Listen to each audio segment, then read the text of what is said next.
Le 4 janvier 2026, bien avant que le ballon ne touche la pelouse, bien avant que les tribunes ne se remplissent et que les hymnes ne résonnent, quelque chose d'invisible s'installe déjà. Ce n'est pas une tension classique, ce n'est pas une excitation bruyante, c'est un silence lourd, presque oppressant, qui enveloppe ce match avant même qu'il ne commence. Car cette rencontre entre le Cameroun et l'Afrique du Sud n'est pas un simple rendez-vous de calendrier. Elle est le résultat de trajectoires longues, parfois contradictoires, souvent marquées par des choix forts, des ruptures, des renaissances. Elle pose une question fondamentale, une question que peu de supporters formulent consciemment, mais que chaque joueur ressent profondément. Qui va imposer son rythme intérieur à l'autre? Qui va dicter non pas seulement le jeu, mais la respiration du match? Dans le football africain moderne, les rencontres se gagnent rarement par hasard. Elles se construisent dans des détails que l'œil pressé ne voit pas. Elles se forgent dans la manière dont une équipe accepte ou refuse le tempo de l'autre. Et dans ce duel précis, tout parle de contrôle, de patience, de nerfs. L'Afrique du Sud arrive avec une identité profondément transformée. Longtemps perçue comme une équipe séduisante mais naïve, capable de monopoliser le ballon sans faire mal, elle s'est métamorphosée. Aujourd'hui, elle n'essaie plus de plaire, elle cherche à maîtriser. Elle n'accumule plus la possession pour le principe, elle l'utilise comme un outil stratégique. Chaque passe est pensée pour ralentir l'adversaire, chaque circulation vise à l'user mentalement. Le ballon devient un instrument de domination silencieuse. En face, le Cameroun porte un héritage lourd, presque écrasant, celui d'un géant continental, d'une nation façonnée par les duels, par l'impact, par la verticalité. Les lions indomptables ont longtemps imposé leurs lois par la force, par la projection rapide, par la capacité à transformer une récupération en occasion en quelques secondes. Mais ce Cameroun-là a aussi dû évoluer, car le football africain a changé. Les espaces se ferment plus vite, les blocs sont plus disciplinés, les adversaires mieux préparés. Le Cameroun moderne tente donc de structurer son instinct. Il cherche à canaliser son énergie sans l'éteindre, à organiser le chaos sans le rendre prévisible. Ce match devient alors une confrontation entre deux manières de comprendre le jeu. L'Afrique du Sud avance avec une idée claire, réduire l'espace, comprimer le terrain, forcer le Cameroun à réfléchir là où il préfère agir. Le bloc sud-africain se veut compact, discipliné, presque étouffant. Les lignes sont rapprochées, les distances maîtrisées, l'axe verrouillé. Tout est pensé pour empêcher les projections centrales, pour couper les connexions naturelles du jeu camerounais.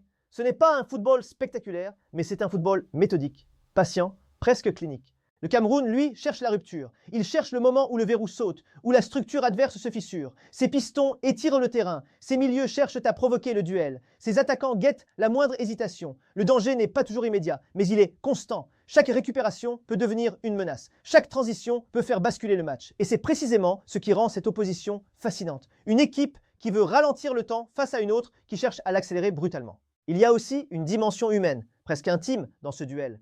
Sur le banc sud-africain, l'homme qui dirige connaît parfaitement le Cameroun. Il en connaît les forces, mais surtout les failles.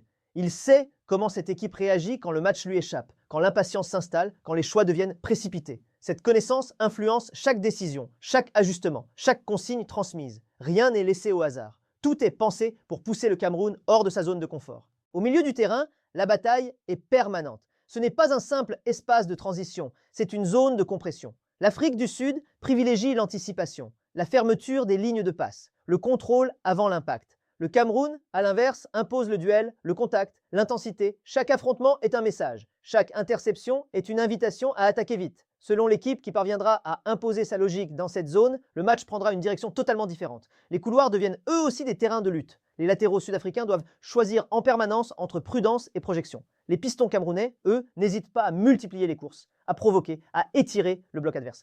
Le timing est crucial. Une montée mal couverte peut être fatale. Une hésitation peut suffire à créer un déséquilibre. Dans ce type de match, les erreurs ne sont pas forcément spectaculaires, mais elles sont souvent irréversibles. Les phases arrêtées prennent une importance particulière. Dans un match aussi fermé, aussi tendu, un corner, un coup franc excentré, une seconde balle peuvent décider du sort de la rencontre. La puissance camerounaise s'oppose à l'organisation sud-africaine. Là encore, tout se joue sur des détails. Un marquage perdu, un appel mal suivi, un placement légèrement approximatif. Mais au-delà de la tactique, au-delà des schémas, ce match est aussi une affaire de mental. Le Cameroun joue toujours avec son histoire. Chaque génération porte le poids des précédentes. Chaque rencontre est comparée, jugée, analysée. Cette histoire est une force immense, mais elle peut aussi devenir une pression. L'Afrique du Sud avance avec une autre forme de responsabilité, moins écrasante, mais tout aussi exigeante, celle de confirmer sa progression, de prouver que son évolution n'est pas un simple cycle passager. À mesure que le temps passe, la tension monte. Les minutes s'égrènent, les corps fatiguent, les décisions deviennent plus difficiles, les fins de match africaines sont souvent imprévisibles. Elles échappent parfois à la logique purement tactique. Elles se jouent dans la gestion des émotions, dans la capacité à rester lucide quand tout pousse à l'excès. Le Cameroun a souvent bâti sa légende dans ces moments-là, en frappant tard, en surgissant quand l'adversaire commence à douter. L'Afrique du Sud, elle, apprend encore à maîtriser ses instants, à conserver sans paniquer, à résister sans se renier. Le banc devient alors déterminant. Les changements ne sont plus seulement des ajustements techniques, mais des choix psychologiques. Faut-il sécuriser ou tenter? Faut-il fermer ou attaquer? Chaque décision peut transformer le scénario du match. Et pendant que le public retient son souffle, pendant que les regards se croisent, le football africain montre une fois de plus qu'il ne se résume pas à l'intensité brute. Il est devenu un jeu de nuances, de calculs, de stratégie fine. Quand le coup de sifflet final approche, une chose devient claire. Ce match ne se décidera pas par une domination écrasante. Il se décidera par une accumulation de petits choix, de micro-détails, de décisions prises sous pression. Une couverture bien faite, une passe sécurisée plutôt qu'un ballon risqué, un pressing déclenché au bon moment. C'est là que se joue la différence. Et quand tout sera terminé, quand le stade se videra lentement, une question restera en suspens. Ce match aura-t-il été gagné par la force, par l'intelligence ou par la maîtrise du chaos?